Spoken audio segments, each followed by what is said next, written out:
The vast blackness of space stretched endlessly beyond the reinforced viewing window.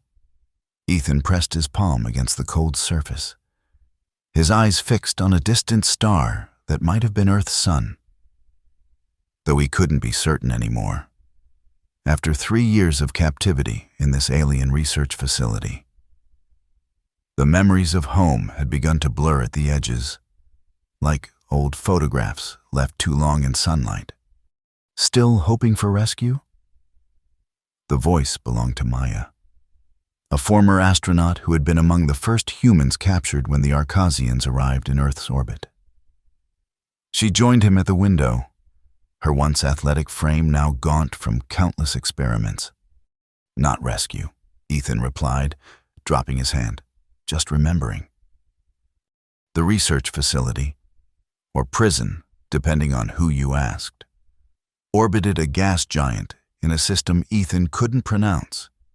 Within its metallic walls, over 200 humans were subjected to daily tests, samples, and procedures. The Arcasians, a species with technology centuries beyond humanity's reach, had systematically collected human specimens from remote outposts and exploration vessels before anyone on Earth realized what was happening. Ethan, a mechanical engineer who had been working on a Mars terraforming project, was among the second wave of captives. His technical knowledge had initially made him valuable enough to avoid the more invasive procedures, but that protection had worn thin as months stretched into years. "Meeting tonight," Maya whispered, pressing something into his palm. "Ward B, maintenance shaft. Lara found something." Ethan closed his fingers around the small object, a magnetic keycard that would temporarily bypass the sector locks. He nodded slightly, keeping his face neutral as a pair of Arcasian guards glided past on their hover platforms. The alien stood nearly 7 feet tall, with elongated limbs and iridescent skin that shifted colors with their moods. Their most unsettling feature, however, was their eyes. 3 of them, arranged in a triangle, each capable of independent movement. That evening, Ethan waited until the lights dimmed for the facility's artificial night cycle before slipping from his sleeping pod. The corridors were never completely dark. Bioluminescent strips pulsed with a gentle blue glow, casting everything in an eerie underwater light. Using Maya's keycard, he navigated through 3 security checkpoints before reaching the maintenance shaft that connected the residential sectors to the research wing. Inside the narrow passage, 5 people waited: Maya, Lara, a geneticist from India, Devon, who had been a military officer, Sophia, a physician, and Kai, a teenager who had been captured with his entire family during the raid on the Jupiter mining colony. "You're late," Devon said, his voice a harsh whisper.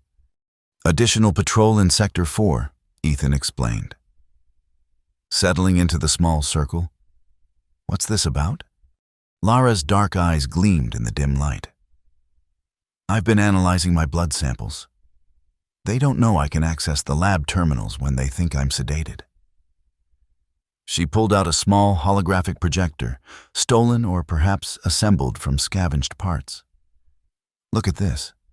The projector flickered to life, displaying a strand of DNA that slowly rotated above her palm. "This was my genetic structure when I arrived." The image shifted.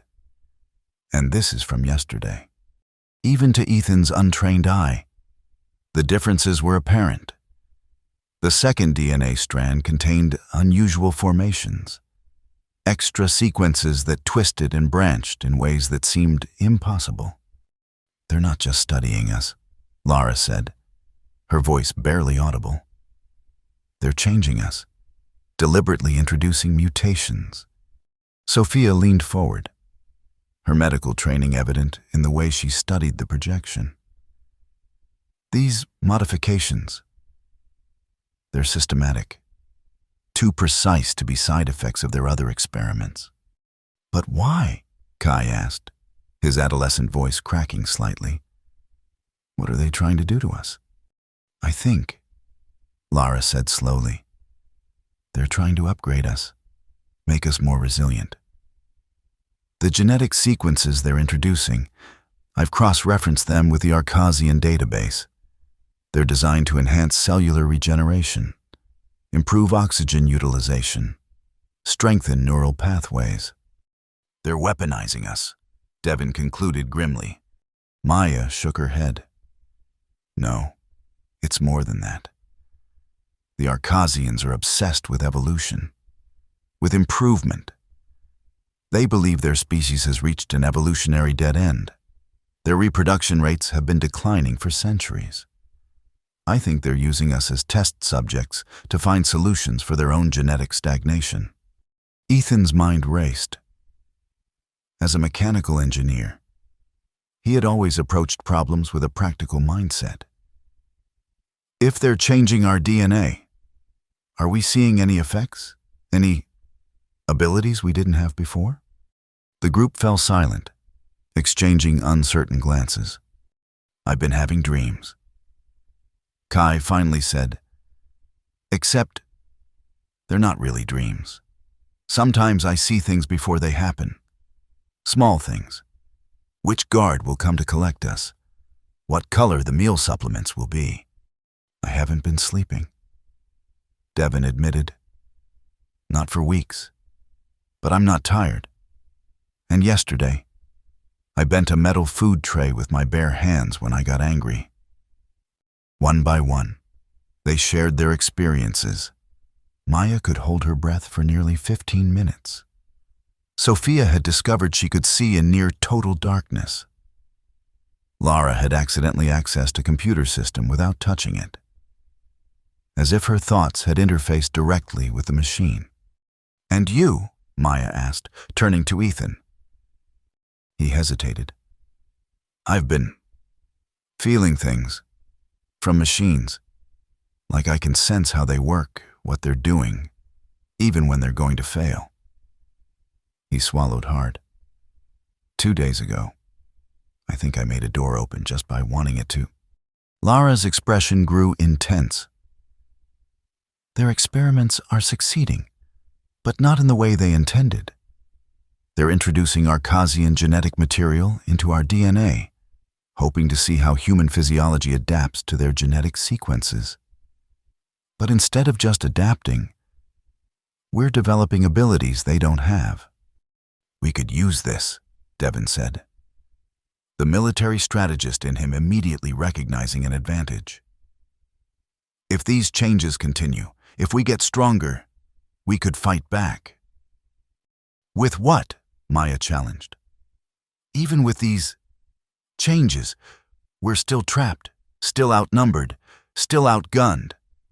Ethan had been quiet, his engineer's mind turning over possibilities. Maybe not, he said slowly. The facility's systems, I've been mapping them, understanding them. If what Lara says is true, if I can interface with machinery the way I think I can, I might be able to access their central systems. And do what? Sophia asked. I don't know yet, Ethan admitted. But it's a start. None of them realized that this hushed meeting in a maintenance shaft marked the beginning of humanity's most unlikely resistance, or that their altered DNA would become the weapon that would rewrite an alien species' evolutionary future. The next morning, as if sensing the shift in their captive's awareness, the Arcasians intensified their experiments. Ethan was taken to a laboratory he had never seen before, where a senior researcher, an Arcasian with pale, almost translucent skin, waited with an array of instruments. Subject E-147, the alien said, its voice a strange harmony of tones produced by multiple vocal organs. You have shown interesting responses to our previous protocols. Ethan remained silent, his eyes fixed on the creature's middle eye. The one he had learned was connected most directly to their emotional centers. Show defiance there, and they became unsettled. Today we will assess your neurological adaptation to Series K implants. The Arcasian continued, gesturing to a tray of metallic objects that resembled fine needles. These will enhance the connection between your cognitive functions and your peripheral nervous system. As the alien approached with the first needle, Ethan focused on the sensation he had been developing, that strange awareness of machinery. He could feel the electronic pulse of the medical equipment around him, the rhythmic hum of the facility's power grid beneath that. And beneath even that, the vast, complex network that was the Arcasian central system. The needle touched his temple. A sharp, cold pressure. Ethan closed his eyes and pushed his awareness into the machine controlling the needle. A precision injector guided by microscopic servos. With a mental twist he didn't fully understand. He altered the injector's target coordinates by a fraction of a millimeter. The Arcasian didn't notice the difference, but Ethan felt the needle slide harmlessly into a pocket of dermal tissue rather than penetrating to the neural pathway it was meant to access. He maintained his grimace of pain, playing the role of subject while the alien proceeded with the remaining implants, each of which Ethan subtly redirected. Unusual. The Arcasian muttered after completing a scan. Your neural pathways are not responding as anticipated. Perhaps human physiology varies more significantly between specimens than our models predicted. Maybe you don't understand us as well as you think, Ethan said. Unable to resist the small act of defiance, the alien's skin flickered with bands of dark purple, a sign of irritation. You are not required to comprehend our work, E-147, only to endure it. When Ethan was returned to his quarters that evening, he found a message scratched in tiny letters beneath his sleeping pod. D gone, S injured, meeting postponed. His heart sank. Devin and Sophia discovered. The Arcasians were becoming aware of their communication. Time was running short. For 3 days, Ethan saw none of his co-conspirators. The facility seemed to operate as usual, but subtle changes, increased guard patrols, more frequent scans, altered meal schedules, suggested the Arcasians were implementing heightened security measures. On the 4th day, as Ethan was being escorted back from a series of physical endurance tests, alarms suddenly blared throughout the facility. Red emergency lights pulsed along the corridors, and the Arcasian guard's skin flashed with patterns of alarm and confusion. Containment breach in Research Sector 7, announced an automated voice in the Arcasian language, which Ethan had learned to understand during his captivity. All security personnel report. Research staff evacuate to designated safety zones. The guards flanking Ethan hesitated, clearly torn between their duty to secure him and the emergency protocol. The decision was made for them when one of the corridor walls suddenly buckled, the metal tearing open as if struck by an immense force from the other side. Through the rupture stepped Devin. His body visibly changed. His muscles had expanded to an impossible degree, veins pulsing with an eerie blue light beneath his skin. Behind him came Kai, the teenager's eyes glowing with the same blue luminescence. "Ethan," Devin said, his voice deeper and resonating strangely. "Time to go." The guards raised their weapons, crystalline devices that fired pulses of concentrated energy. But before they could discharge them, Kai raised his hand. The weapons shattered in the guard's grip, fragments of crystal slicing into their iridescent skin. "What happened to you?" Ethan asked, as Devin effortlessly lifted one of the injured guards and tossed him aside. "Accelerated evolution," Devin replied grimly. "They pushed too hard with their experiments on some of us, didn't realize how quickly the changes would manifest. He gestured down the corridor. Maya and Lara are creating a diversion in the power core. Sophia's freeing as many captives as she can. We need you in the central systems chamber. For what?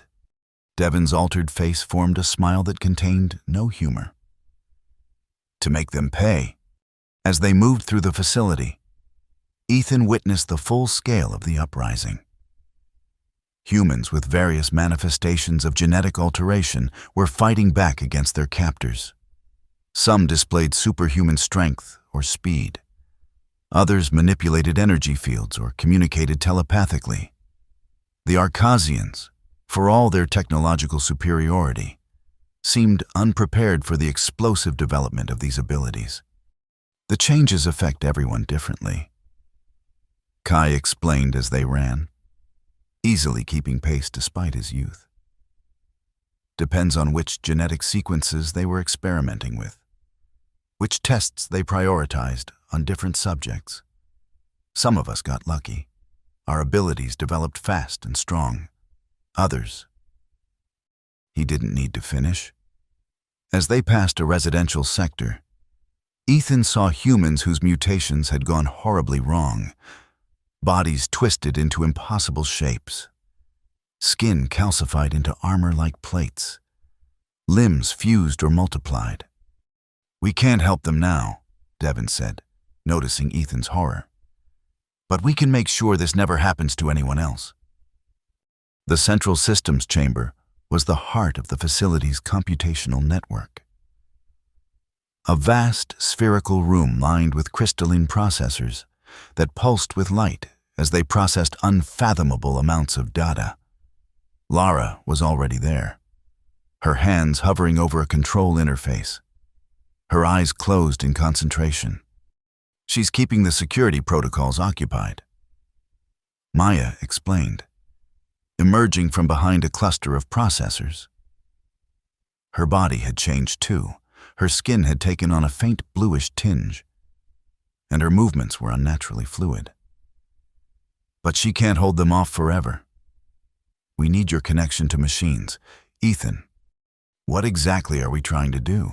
Ethan asked. Approaching the central interface, a crystalline pillar that rose from the center of the chamber. The Arcasians store everything in this system, Maya said, including the complete record of their evolutionary history, their genetic sequences, their biological development as a species, and the templates for all their experiments on us. Understanding dawned on Ethan. You want to alter their genetic database? More than alter, Lara said, her voice strained as she maintained her mental battle with the security systems. We're going to reverse it. Send their evolutionary development backward. Not their current generation, they're already formed, but every generation that comes after. That's genocide, Ethan whispered. It's justice, Devon countered. They did this to us. Hundreds of us are dead or warped beyond recognition.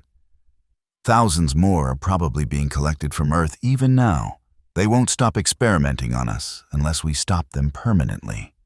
Ethan placed his hands on the crystalline interface, feeling the vast data streams flowing through it. With his enhanced connection to technology, he could sense the immense archive of Arcasian knowledge. Millions of years of scientific advancement, cultural development, and biological evolution. There has to be another way, he said. We could use this system to send a message to Earth, warn them about the Arcasians, or sabotage their ships, prevent them from capturing more humans. Those are temporary solutions, Maya argued. The Arcasians are a spacefaring civilization with colonies across multiple star systems. They've been advancing their technology for millennia. Earth wouldn't stand a chance in a direct conflict. An explosion rocked the facility, causing the lights to flicker.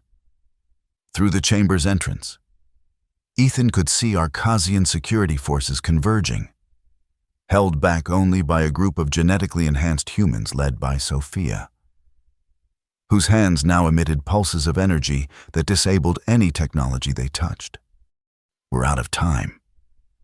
Lara gasped, blood trickling from her nose with the strain of maintaining her psychic hold on the security systems. "Make a decision, Ethan." In that moment, Ethan thought of Earth, of rolling green hills and blue oceans, of cities filled with people who had no idea of the horror being inflicted on their abducted kin. He thought of the twisted bodies he had seen, humans warped by alien experimentation. And he thought of the cold, clinical detachment with which the Arcasians had treated their human subjects, not as sentient beings deserving of dignity, but as laboratory specimens to be used and discarded. "I'll do it," he said quietly, "but not the way you planned." Before the others could react, Ethan plunged his consciousness fully into the Arcasian system. His physical body remained standing at the interface, but his mind raced through crystalline pathways and quantum matrices, accessing the deepest levels of the aliens' evolutionary database. There, he found what he was looking for: the key strands of Arcasian DNA that had enabled their intelligence, their technological aptitude, their capacity for space travel, the sequences that made them the dominant species of their world. Instead of reversing these sequences or corrupting them, Ethan introduced something new: human DNA, specifically the empathy centers of the human brain, the neurological structures responsible for compassion, conscience, and moral reasoning. He wove these sequences into the Arcasian evolutionary template, ensuring that future generations would develop with an inherent understanding of the suffering they had inflicted. As he worked, Ethan became aware of Arcasian consciousness within the system, the alien equivalent of artificial intelligence, monitoring and defending the data. These digital sentinels converged on his intrusion, attempting to isolate and expel him from their network.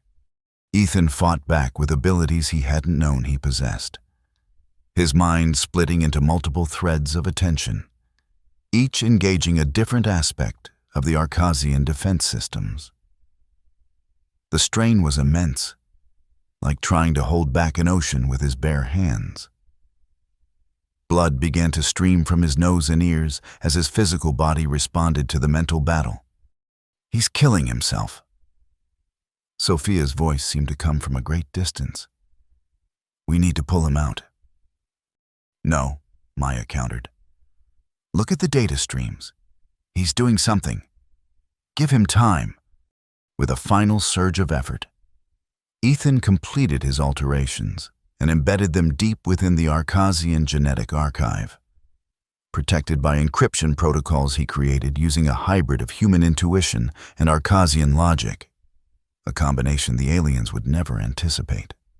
Then, with his remaining strength, he accessed the facility's communication array and broadcast a message on all frequencies, in both human and Arcasian languages, to all Arcasian worlds.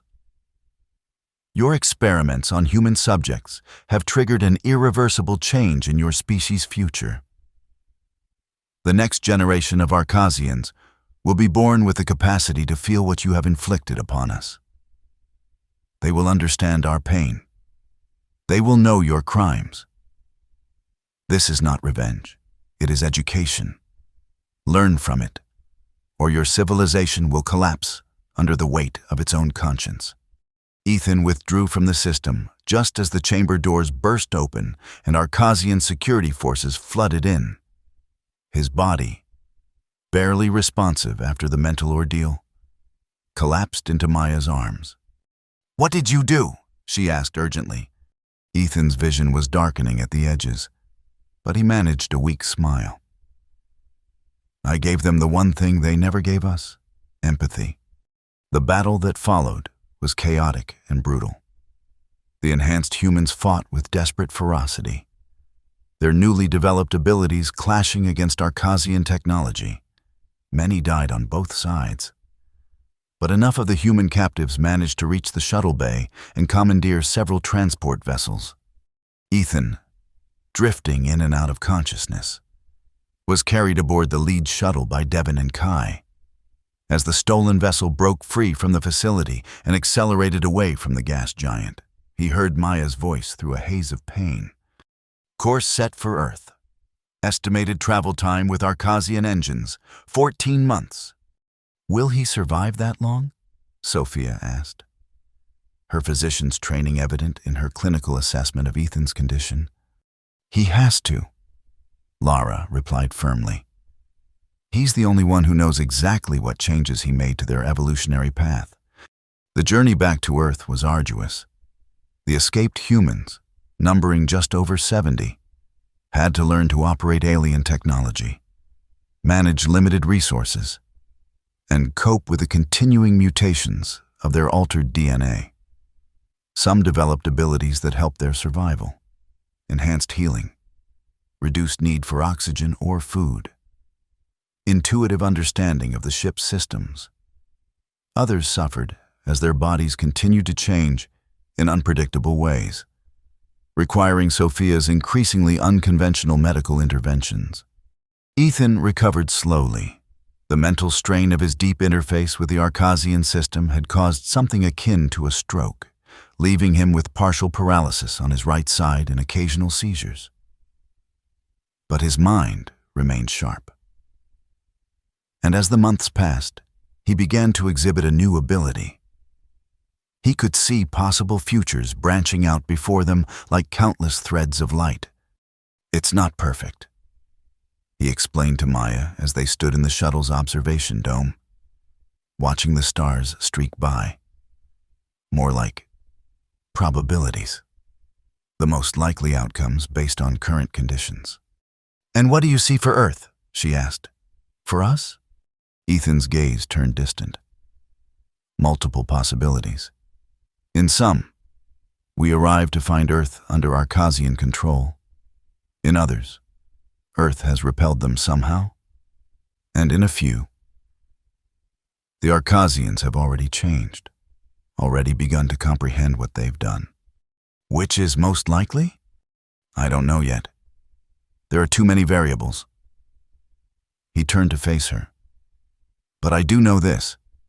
Whatever we find, we're not the same humans who were taken. And whatever the Arcasians become, they won't be the same species that captured us. As their small fleet of stolen shuttles finally approached the outskirts of the solar system, they detected unusual activity around Jupiter. A massive space station of clearly Arcasian design orbited the giant planet, but its configuration was unlike anything they had seen before. No weapons arrays, Devon noted as they analyzed the scans. Extensive living quarters, agricultural sections, what looks like research facilities, but nothing military. Could be a trap, Kai suggested. Now fully grown into a young man after their long journey, only one way to find out. Maya decided. We'll send a single shuttle to investigate. The rest of the fleet continues to Earth. To everyone's surprise, Ethan volunteered. I need to see what's happened, he insisted. My visions have been focusing on Jupiter for weeks now. There's something there I need to understand. Accompanied by Lara and 3 others, whose abilities would be useful in a potential confrontation, Ethan piloted their shuttle toward the Arcasian station. As they approached, they received a transmission. In perfect, unaccented English. Human vessel. You are cleared to dock at Bay 17. Medical teams are standing by if you require assistance. You have nothing to fear. The voice belonged to an Arcasian, but the tone, gentle, almost remorseful, was unlike anything they had heard from their former captors. It worked. Lara breathed, staring at the communication screen in disbelief. Your alteration to their genetics. It actually worked. The docking proceeded without incident. When the airlock opened, they were met not by security forces, but by a delegation of Arcasians, led by a female whose skin shimmered with soft gold and green patterns, colors they had never seen on their captors. "I'm Talon," she said, her three eyes meeting Ethan's gaze with an expression that, despite the alienness of her features, he recognized as profound sadness. "On behalf of the Arcasian Transitional Council, I welcome you and offer our deepest apologies for the crimes committed against your species." Ethan stepped forward, leaning on the cane he now required. "You're not like the Arcasians who held us captive."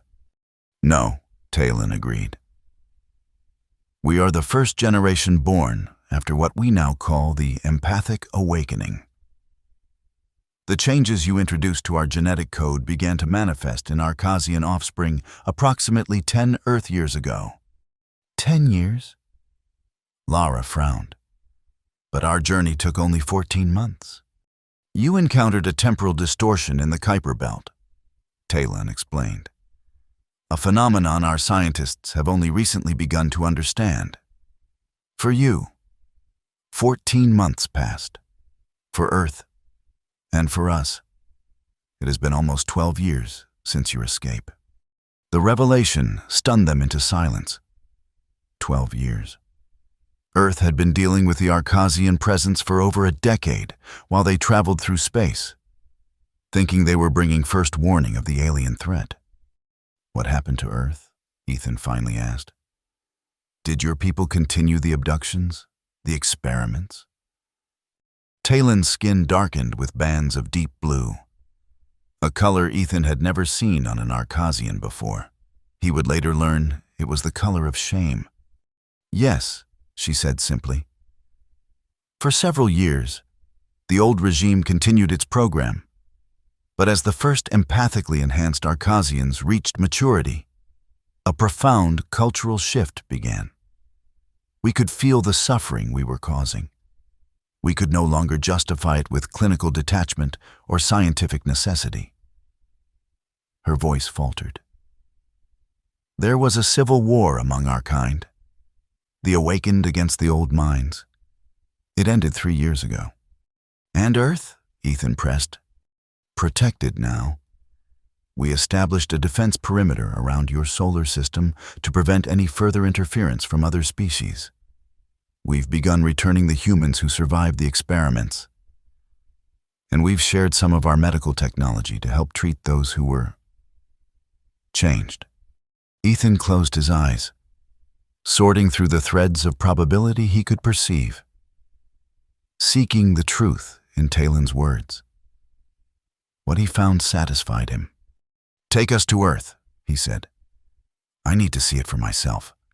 The journey from Jupiter to Earth aboard an Arcasian vessel took less than a day.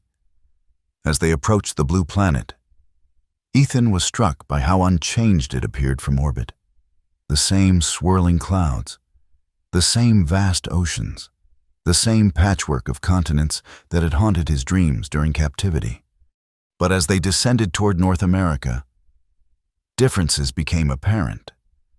Massive domed structures stood alongside human cities, integration zones where returned captives could live in environments modified to accommodate their altered physiologies. Advanced transportation systems connected these domes to conventional urban centers, and in several locations, distinctive architecture marked joint human-Arcasian research facilities. They landed at what had once been Edwards Air Force Base in California, now transformed into an international reception center for returning abductees. As Ethan stepped off the shuttle, supported by Lara on one side and his cane on the other, he was met by a delegation of human officials led by a tall woman with silver-streaked black hair. Dr. Helen Cho, United Nations Special Envoy for Extraterrestrial Relations. She introduced herself, extending her hand to Ethan. "And you must be Ethan Reeves. Your message reached Earth 9 years ago. You've become something of a legend." "Message?" Ethan repeated, confused. The broadcast you sent from the Arcasian research facility before your escape. Dr. Cho clarified. It was intercepted by our deep space monitoring stations. They will understand our pain. They will know your crimes. Those words changed our entire approach to the Arcasian presence. Ethan nodded slowly, memories of that desperate moment flooding back. I wasn't sure it would reach Earth.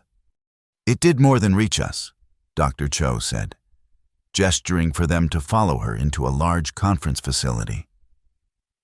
It gave us hope. And when the first Arcasian delegation arrived, speaking of an empathic awakening, we knew exactly what had happened. Inside the conference room, screens displayed news footage from around the world. Ethan watched in amazement as the story of the past 12 years unfolded. The initial terror as humanity realized the scale of the Arcasian abductions. The first tentative diplomatic contacts with the awakened faction. The gradual establishment of trust as altered humans began to be returned. The technological exchange that had accelerated Earth's development by decades. It hasn't all been peaceful, Dr. Cho admitted. There are still those on both sides who advocate for isolation or even conflict. The changes to the returned humans have created new social challenges, prejudice, fear, questions of human identity, and some of the old-mind Arcasians escaped after their defeat, taking their technologies and their hatred with them. But on the whole, she continued, her expression softening, what you did saved countless lives. The Arcasians might have continued their experiments indefinitely, seeing us as nothing more than test subjects. Instead, you forced them to confront the morality of their actions in the most direct way possible, by making it part of their genetic makeup. Ethan turned to look out the window, where humans and Arcasians moved about the base, working together despite their profound differences. Some of the humans displayed obvious signs of genetic alteration, unusual skin tones, extra digits, eyes that glowed with inner light. Not revenge, he murmured, echoing the words he had broadcast years ago. Education. In the months that followed, Ethan and his fellow returnees reintegrated into a world profoundly changed by their actions. The abilities they had developed during their captivity made them uniquely valuable in the new joint human-Arcasian initiatives, particularly the effort to locate and return the remaining captives scattered across Arcasian research outposts. Ethan, with his ability to perceive probable futures, became a key advisor to the United Nations Extraterrestrial Relations Council. His insights helped navigate the complex diplomatic relationship with the awakened Arcasians and prepare for potential threats from the old mind faction that had fled to the outer reaches of Arcasian territory. One evening, a year after his return to Earth, Ethan stood on the roof of the New Geneva complex, watching the sunset paint the sky in brilliant oranges and reds. The Swiss mountains stood in sharp relief against the darkening horizon, their ancient presence a reminder of the world that had existed long before humans or Arcasians, and would likely continue long after both were gone. Talon joined him, her iridescent skin reflecting the sunset in ripples of color. In the year since their first meeting, she had become both a diplomatic counterpart and, somewhat to Ethan's surprise, a friend. The Council has approved the Genesis Protocol, she said, referring to the joint initiative to create a protected zone where humans with extreme genetic alterations could live without fear or prejudice. Construction of the first sanctuary will begin next month. Good, Ethan replied. Those people have suffered enough. They stood in comfortable silence for a moment before Talon spoke again, her voice carrying a note of hesitation unusual for her species. There is something I've wanted to ask you since our first meeting, Ethan. Something I have not understood. What's that? You had the power to destroy us, she said simply. To reverse our evolution. To reduce us to primitive forms, incapable of space travel or advanced thought. That was the plan your companions had conceived. Yet instead, you chose to give us empathy, to make us more complete, more moral beings. Her 3 eyes focused intently on his face. Why show mercy to those who had shown you none? Ethan considered the question carefully. The anger he had felt during his captivity had never fully disappeared. The memories of the experiments, of the callous disregard for human suffering, still haunted his dreams. But alongside that anger had always existed something else. A conviction that responding to cruelty with greater cruelty would only perpetuate a cycle of violence that could span centuries or millennia. Because revenge would have made us like you were, he finally answered. An evolution should move forward, not backward. He turned to face her fully. Your people needed to understand what you had done, not be punished for it in a way you couldn't even comprehend. True justice isn't about making others suffer as you have suffered. It's about ensuring that such suffering never happens again. Talon's skin shimmered with a deep violet hue that Ethan had come to recognize as profound emotion. The philosophers of my world have been debating the nature of consciousness for thousands of years, she said. Yet, in one act, you taught us more about the true meaning of intelligence than all their treatises combined.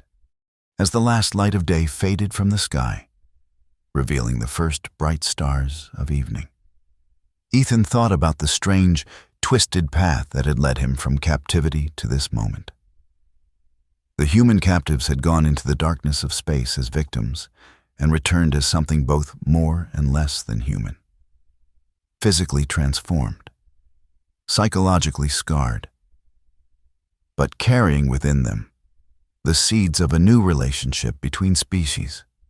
And the Arcasians, who had begun as conquerors and experimenters, had been transformed not by force or vengeance, but by the very quality they had failed to recognize in their test subjects: the capacity for moral choice, for choosing a better path, even when a darker one seemed justified. What do you see in our future? Talon asked, gesturing toward the stars now emerging in full brilliance above them. Ethan closed his eyes, letting his mind expand into the web of possibilities that always surrounded him. He saw the threads of probability stretching outward, conflict and cooperation, setbacks and breakthroughs, moments of crisis and moments of transcendence. I see challenge, he said finally. I see struggle. Neither of our species will find this transition easy. There will be those who resist, who cling to old hatreds and fears. He opened his eyes, meeting Talon's gaze. But I also see possibility, the chance to create something new, not human, not Arcasian, but a shared future that honors the best qualities of both. And is that future probable? Talon asked. Or merely possible? Ethan smiled, a genuine expression that reached his eyes for perhaps the first time since his return to Earth. That, he said, depends on what we choose to make of it. Above them, a shooting star traced a brief, brilliant arc across the darkening sky, a reminder that in a universe of infinite possibilities, sometimes the most unlikely paths led to the most profound transformations. In the research facilities of New Geneva, human and Arcasian scientists worked side by side, studying the altered DNA of the returned captives.